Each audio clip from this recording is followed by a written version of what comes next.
Okay, let's dive right in. Let's do it. For most of us, when you think of Santa Claus, the image that pops into your head is, well, it's pretty established, it's comforting. Absolutely. It's the jolly figure, the red suit, the epitome of cheer and giving. Right, it's the foundational myth of the modern winter holiday season. It is.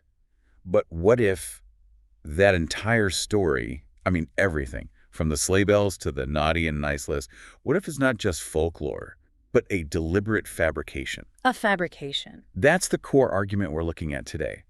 That this whole cheerful exterior is nothing more than a protective shell constructed around a far darker, more ancient truth. Wow. Okay, so that flips the entire holiday on its head immediately. Completely. And our source material for this deep dive, it's an investigation by a researcher named Herky Kippers.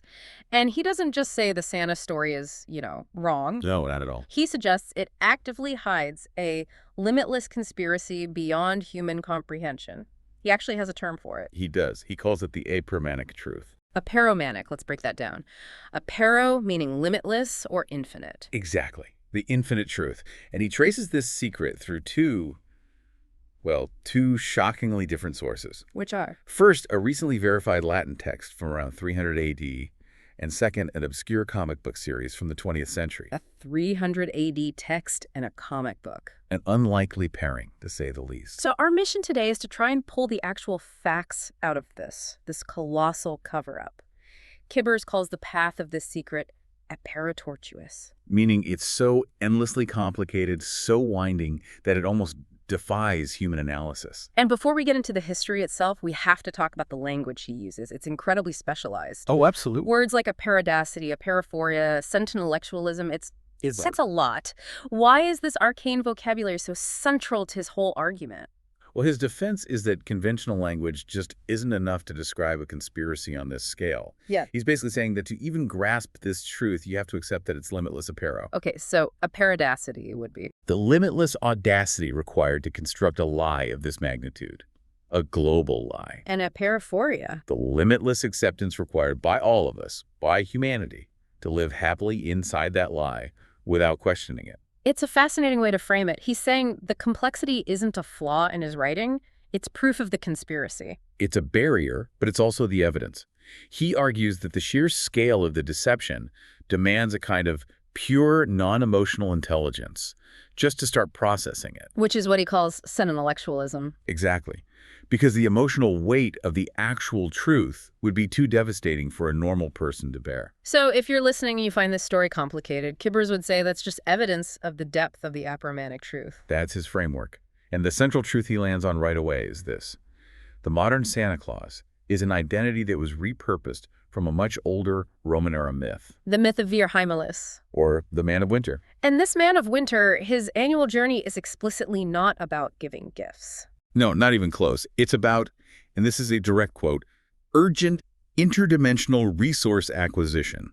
So the jolly facade we all know is really, what, a military-grade logistical operation? That's a perfect way to put it. So our entire happy holiday, the thing we base economies and family traditions on, is essentially a massive PR campaign. A pulchritudinous psychological screen, as the text calls it. A beautiful lie. A beautiful lie designed to mask a vital cosmic supply operation that is absolutely non-benevolent. It's just necessary. It's terrifyingly efficient when you think about it. It uses human joy as camouflage. It does. And Kibbers frames this entire ancient secret as an onomapeiron of historical fact. An onomapeiron. A boundless anomaly. Something so strange and vast that once you understand it, it redefines everything you thought you knew about history. And to see how effective this screen is, we have to go back to where it all began. Back to the source of the curse itself. Okay, let's get into it. Section 1. The Bronze Age Blueprint. The whole argument really hinges on this core document, The Way of the Elves. Right. And Kippers is very clear that this Latin fragment has been authenticated to circa 300 AD. It's authored by an anonymous historian who just used the initials AN. And that date, 300 AD, that's the crucial part, isn't it? It is the historical anchor for the entire theory. We have to stress this point, that date is either contemporaneous with, or it actually predates, the historical figure of St. Nicholas of Myra. The bishop, famous for his gift-giving, who our modern Santa is supposedly based on. Exactly. So this means the Vir Hiemalis myth, the one detailing these horrific Bronze Age events, it isn't some weird version of the St. Nicholas story. It's older, it's separate. And the source argues that the St. Nicholas legend was deliberately merged with the existing Hiemalis cover story much later. To give it what? A historical grounding, make it seem more benevolent. Precisely. It was a historical hijacking. And we mentioned the language before. The text is described as being rife with a parasyllabic prose. What does that even mean? It suggests the ancient knowledge required words that were just incredibly long and complex. So complex in their syllable structure that they could convey multiple layers of meaning at the same time. Which would make translating it difficult. Difficult, and as we'll find out later, extremely dangerous. But the content is what really matters here. The Way of the Elves describes a horrifying secret from the Bronze Age. Which is? The systematic enslavement of a specific non-terrestrial race of elves. Then the perpetrators of this are equally bizarre. An ancient society of military figures known as the Knights of the Clown Order. The Knights of the Clown Order, I mean, we have to stop on that name for a second. It's a contradiction. Right. A military order suggests a discipline, hierarchy, ranks. But they're called clowns. Kaber says this was a kind of paradoxical mockery, doesn't he? He does. The text suggests the name wasn't a joke, not really. It actually reflected their military doctrine. Which was chaos. A reliance on psychological chaos and utterly unpredictable tactics. Their armor was often brightly colored, distorted, designed to instill terror through absurdity. So they were like the original shock troops. Yeah. Using confusion and laughter as weapons. Exactly. It highlights this inherent contradiction that runs through the entire story. Deadly, serious ambition masked by absurdity. And their grim mission was to force these captured elves into copper mines. Copper was like the oil of the Bronze Age. But why elves? Keepers implies that the elves weren't used for their strength. Apparently, they were quite marginal in our dimension. So what was it? It was for a specific, very delicate form of ore extraction.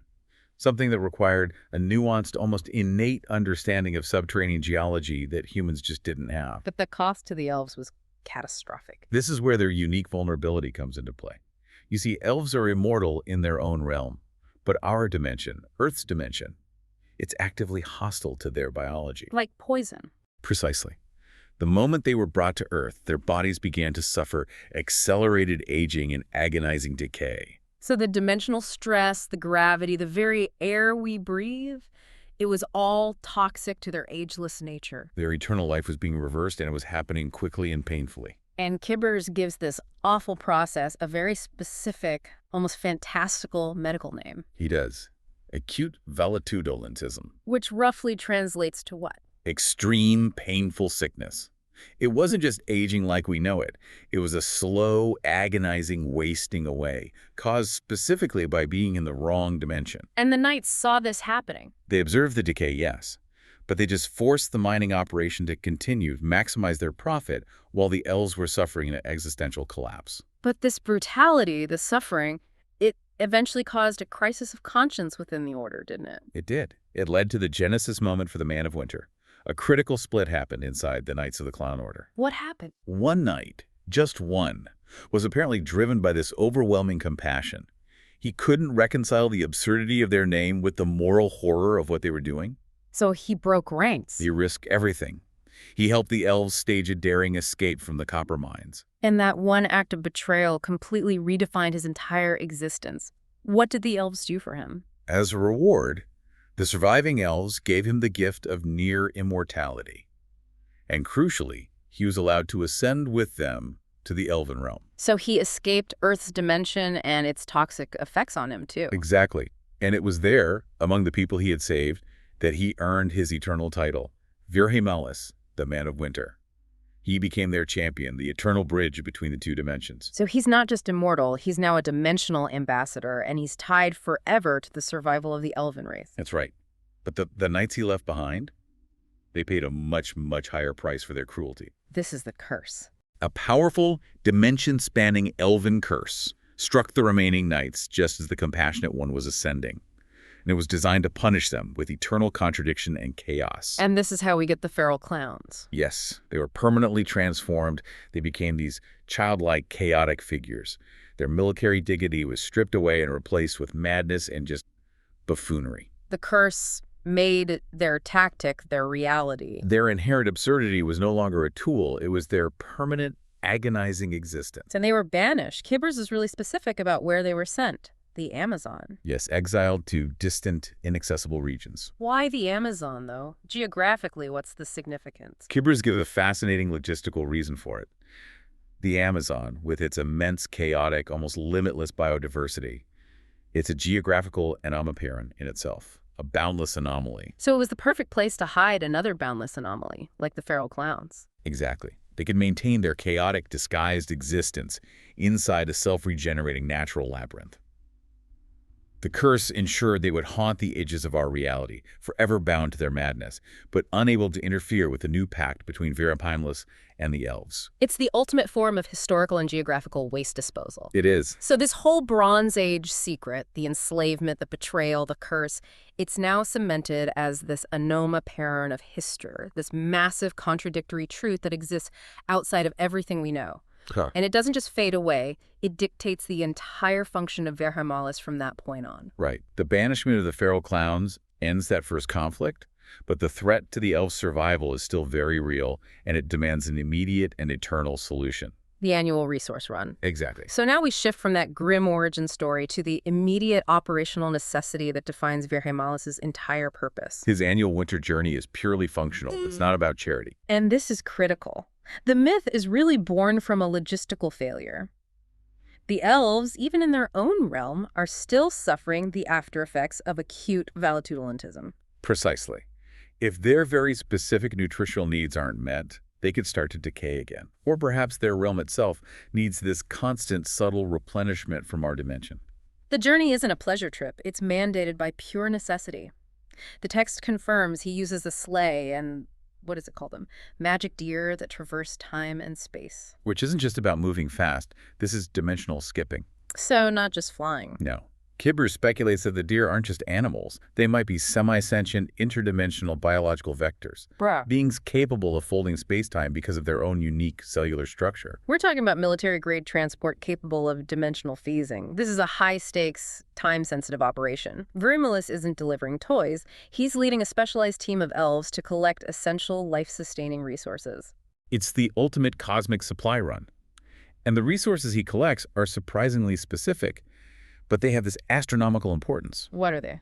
Plant sap, specialized ice, and certain kinds of leaves. Plant sap, ice, and leaves. It sounds like a sophisticated grocery list. It sounds mundane, doesn't it? A little, yeah. Why these things? Kibbers insists they are anything but mundane.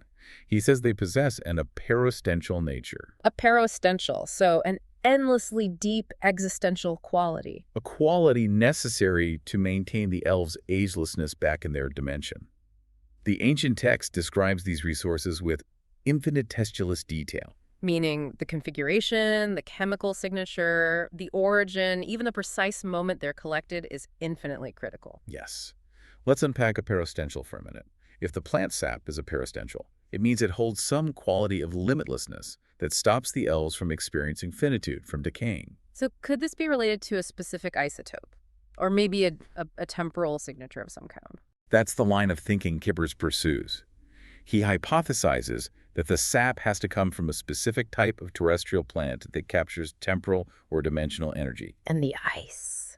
The ice, similarly, has to be completely free from any terrestrial contamination. He suggests it's sourced from specific points in the upper atmosphere, or maybe even from nonlinear time zones. Ice that exists on the threshold between dimensions. Potentially. Sure. So if Hiemalis deviates even slightly, if the sap is from the wrong tree, or the ice is contaminated by normal Earth gravity, It would be catastrophic for the elves. the stakes for this supply run are literally the continued existence of an entire race. And that transforms the winter journey from a joyful delivery route into a high-risk, high-precision extraction operation. The purpose is preservation and survival, not benevolence, not reward. And because this operation has to be repeated every single year, it requires the ultimate perfected cover story. Which is the grand deception, the entire Santa Claus narrative. Correct. The benevolent Santa Claus facade is that pulchritudinous psychological screen. It's a beautiful, comforting lie that's been crafted to ensure humanity remains completely ignorant of this dangerous, vital, cosmic operation happening right under our noses. And when you think about it, it's strategically brilliant. What is the most emotionally resonant, economically pervasive, and globally accepted narrative you could possibly create? A story about generosity and gifts. That's genius. The screen uses kindness and commercial saturation as its shield. We're also busy buying gifts, decorating trees, obsessing over a fictional naughty or nice list. But the real logistics, the silent, high-precision collection of aperistential plants, sap, and ice, is completely overlooked. Our very participation on the holiday creates the informational black hole. Our consumerism, our traditions, our goodwill, it all generates the necessary noise and spectacle that allows Hiemalis and his team to conduct their mission without any human interference. And the final piece of this disguise is the name itself. The ancient, terrifying figure, the Man of Winter, gets reduced to Santa Claus. A deliberate reduction. Kivers calls it a mere hypocorism. A pet name. An affectionate or diminutive pet name, exactly. By calling him Santa Claus, we strip the identity of his power, its operational necessity, and its dark origin in that Bronze Age curse. The name trivializes the terrifying, resource-driven reality of Hiemalis. So even if someone stumbled on the truth, they'd just dismiss it as part of a childhood fable. Precisely. So if the modern holiday is just this massive annual mask for a cosmic supply run, what does that imply about the very things we associate with it? The gifts, the trees. The source suggests they're simply cultural placeholders. They reinforce the screen, allowing the true resources to be collected unnoticed. It's a masterful strategy of distraction. One rooted in a Bronze Age secret that doesn't just rest on one ancient text. No, it reverberates forward 2 millennia. Yeah. And that echo is perhaps the most convincing and the strangest part of this entire investigation. All right, that brings us to section 3, the uncanny convergence and reality warping. So we have the 300 AV text, The Way of the Elves by A.N., which details the ancient truth of Hiemalis. Right. And now we leap forward in time into the modern era with the next major piece of evidence. The obscure 1976 to 1988 comic series, The Ethereal Compendium. This is where the conspiracy goes from being just a historical curiosity to something that feels actively recursive, alive. What was the comic about? It was a very complex, almost incomprehensible series. The lore revolved around a character known only as the Winter Collector. The Winter Collector. And his annual mission involved collecting specific luminous compounds to stave off a kind of cosmic entropy. It was abstract, it was dense, it was not a mainstream hit. And the staggering coincidence, the detail that Kibbers insists is statistically impossible to dismiss, is the authorship. Yes, the author of this 20th century comic series, which details what Kibbers says is the modern version of the Hiemalis myth. Also used the pseudonym A.N. 2 A.N.s, separated by 1,700 years, chronicling 2 distinct but fundamentally linked stages of the same saga. So this forces Kibbers to move beyond just historical analysis. He has to start considering the very nature of the lore itself.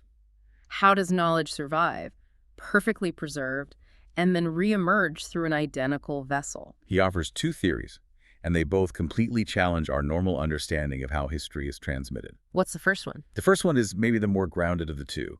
It's that the comic book author is a true descendant of the feral clowns. So the cursed lineage, the ones banished to the Amazon, they retained this essential chaotic knowledge of the original betrayal. And now they're fulfilling some prophetic urge to reintroduce that knowledge, that wisdom from the cursed tome, back into the public consciousness. And they're using the medium of pop culture, a comic book, to deliver this aperomanic truth. Perhaps as a final insane joke. So the figures of chaos and absurdity are ironically the ones trying to expose the truth they helped create. What's the second, more esoteric theory? The second theory is that the lore itself is sentient.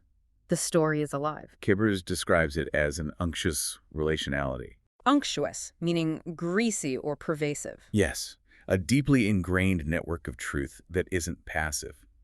It's alive.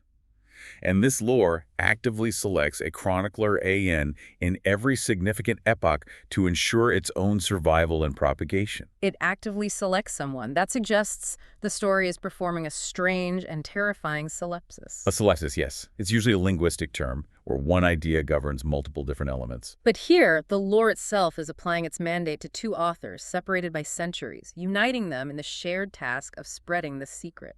It's a self-aware historical mechanism. And this mechanism doesn't just produce books and comics. It produces empirical evidence. This is the most shocking part of the investigation. Kibbers and his research group, they tracked down the deepest followers of the Ethereal Compendium, the people who absolutely absorbed this dense, esoteric lore. And what happened to them?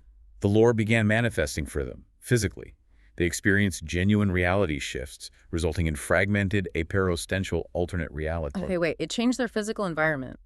Kibbers says that the intensity of the lore, the sheer volume of endless interconnected truths, generates this flood of infinitely small yet complex data. He calls it loquacience. Loquacience, a flood of data. And this data flood destabilizes a conventional observer's reality filter. Essentially, the human mind gets overloaded by the complexity of the ancient truth, and it starts to process adjacent contradictory realities. And this led to the single most bizarre piece of evidence in the entire source. It did. The definitive proof, he claims, that the lore is alive and potent. The verifiable artifacts from an ancient city of intelligent chickens. That's the one. We have to spend some time on this. Intelligent chickens. Yeah. Artifacts. What did these objects even look like? How were they verified?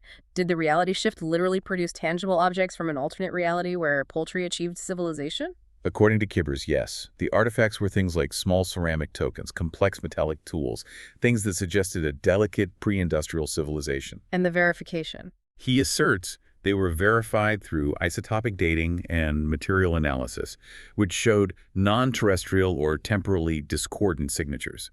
They simply should not have existed in our timeline. So the loquacious sense generated by the feral clown lore has the power to manifest physical contradictions. And the source calls this physical force robustious goglarity, Robustiuscularity. a term meaning physical robustness or force. The narrative, once you absorb it, acts as a percepticon, a complete reality-altering filter. It fundamentally changes how you view reality, and then it actively proves its truth through these absurd, yet verifiable manifestations. The intelligent chicken relics, Kibbers argues, are the ultimate proof of the lore's living reality-altering force, and it all originates from that Bronze Age curse. It's an insane claim, but he insists it's empirically grounded. The idea that just reading a comic book from the 70s could be the trigger for physical contact with an alternate reality is staggering. It confirms that the truth of Vir Hiemalis is dangerous, not just historically, but physically. So if the lore is self-generating and has this much power, why is this still some obscure investigation? Why isn't this a global catastrophe? Why isn't the academic community rushing to analyze chicken artifacts? Because, according to Kibbers, the academic community is being expertly and quietly controlled by a single, powerful gatekeeper. And that brings us to Professor Aloysius P. Quibbleton, Ph.D. He sounds like a character designed for a conspiracy thriller. He really does. But his role is absolutely vital in maintaining the secrecy and the integrity of the Vir Hiemalis cover story. He's the self-appointed gatekeeper of this infinitudinal ancient knowledge. And he's built his entire academic career championing a theory called unseen relationalities. At its core, it's a philosophical doctrine designed specifically to manage contradictory information. How does that doctrine work to protect the secret? It posits that true knowledge can only be found in contradiction and absurdity. So he embraces the weirdness. He uses that framework to acknowledge the complex reality-warping lore, the feral clowns, the rumbustious affairity, the chicken artifacts, while simultaneously ensuring that he is the only one who can safely interpret and disseminate it. By saying that contradiction is truth, he controls the narrative. It makes it impossible for any outsiders to make sense of the facts on their own. Exactly. You need him, the gatekeeper. And Kibbers identifies Quibbleton's public behavior as this classic high-level strategy of misdirection. He starts with a term he calls non-committal opacity. It's a perfect description. It's strategic suppression, but achieved by being intentionally evasive and opaque. He never lies outright. No. He just drowns the truth in philosophical complexity, non-committal statements, and deliberate misdirection. We see this so clearly in how he reacts to being exposed. Kibbers notes that a viral podcast started discussing Quibbleton's deep knowledge of the Vir Hiemalis myth and his alleged feral clown upbringing. And Quibbleton publicly disavowed all of it. He claimed the viral attention was a fraud and/or a prank. And that public denial is what Kibbers immediately flags as an ignoratio elenchi. A deliberate logical fallacy used to distract. Instead of addressing the core evidence, the 300 AD text, the AN convergence Quibbleton redirects everyone's attention to the sensational secondary issue. The rumors about his family. Right. He focuses on debunking the noise, so the underlying truth goes completely unchallenged. The public is busy debating whether he's descended from clowns, while the existence of the Man of Winter's cosmic supply run is ignored. But the evidence linking him directly to the feral clowns is, well, it's both paradoxical and concrete, isn't it? He documented their history himself. He did. The title of his book alone is basically proof of his specialized knowledge. But the primordial honk, an ethno-clownological account of foundational jest and its unseen residences. Ethno-clownological. I mean, who else is writing that? He wrote a meticulous, detailed account of the feral clown tradition, the descendants of the cursed knights in the Amazon. But at first, he labeled the book as fiction. Yes. Only later, when he was under extreme pressure, did he admit it was a meticulous account of the feral clown tradition. He is, for all intents and purposes, an insider who masquerades as a dispassionate academic. Which brings us to the Quibbleton motive. Keeters argues his whole academic strategy is an example of unctoclastia. The systematic destruction of comfort. He destroys settled belief, and he does it specifically to establish his own authority over the chaos that's left behind. He burns down the comfortable, benevolent Santa narrative, which forces everyone into a state of confusion and contradiction. And who do you trust when reality is warping and ancient history is contradictory? You trust the only person who claims to have the map, Professor Quibbleton. So if I understand unctoclastia correctly, he's basically creating an intellectual ruin, just so he could be the only person who owns the map to the ashes and charge for tours. That's a great way of putting it. His denial is a tool for self-promotion and control. He maintains control by ensuring the genuine mystery remains perpetually dissolving. He's a master of intellectual warfare. And this brings us to the meta-analysis of it all. Kibbers suggests that Quibbleton's denial, when you view it through the necessary lens of pseudologicology, is paradoxically the strongest confirmation we have. Pseudologicology, the logic of purposeful falsehood. If Quibbleton, operating under the principle that truth is only found in contradiction, publicly rejects the feral clowns in Hiemalis, then that rejection must logically be the strongest affirmation that the conspiracy is real and dangerous. he is actively ensuring the pulchritudinous psychological screen stays effective by making himself the ultimate confusing intermediary. The sheer rhetorical force of the myth, which the source calls the terrifying balaga, is being used not to reveal, but to obfuscate. Which leaves us at an informational standoff. We have the ancient text, we have the modern echo in the comic book, and we have the academic gatekeeper making sure the truth is obscured. And the ultimate piece of evidence, the tome itself, remains locked away because it's too dangerous for humans to even touch. The problem isn't a lack of evidence anymore, it's the toxicity of the evidence. So this brings us to the final and most perilous piece of this entire puzzle, the original Latin fragment, the Way of the Elves. Right, and Kibbers gives very specific warnings about this tome. It's said to actively age and physically drive human translators to madness.